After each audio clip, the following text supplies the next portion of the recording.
IVM.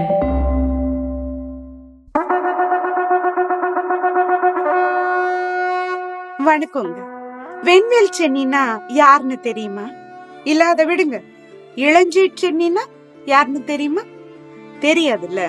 நமக்கு அவுரங்கசீப்பையும் அசோகனையும் சொல்லி கொடுத்தாங்களே தவிர இளஞ்சீட் சென்னிய பத்தி நமக்கு என்ன சொல்லி கொடுத்தாங்க, என்ன தெரியும்?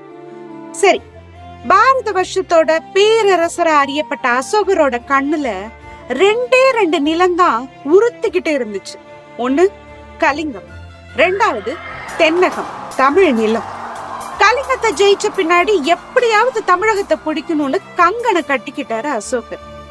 ஆனா இங்க நம்ம தமிழ் நிலத்தை ஒரு சிங்கம் காவல் காத்துச்சு.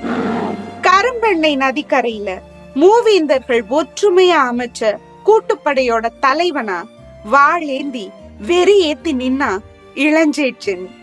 அவனை தாக்க கரும்பெண்ணெய் நதியை தாண்டி வர்ற எந்த மோரியனையும் அவன் மனைவியை பார்க்க திரும்ப உயிரோட அனுப்புறதில்லன்னு மார்த்தட்டி நின்னான்.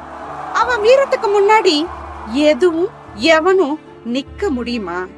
அந்த இளஞ்சீட் சென்னி யாருன்னு தெரியுமா? நம்ம இமயமலைக்கு போய் வெற்றியோட திரும்பின கல்லணை கட்டின கரிகாலனோட அப்பா. அந்த வீர திருமகன் இளஞ்சீட் சென்னி கதை தான் வெண்வேல் சென்னி. இதை எழுதினவர் சி. வெற்றிவேல் அப்படிங்கிற ஆசிரியர். முழு கதையும் இப்பயே சொல்லிட்டா எப்படி? காத்துட்டே இருங்க. இது உங்களுக்காக IVM வழங்கும் கதை பாட்காஸ்டின் வெண்வேல் சென்னி. கேட்க தவறாதீங்க. நன்றி.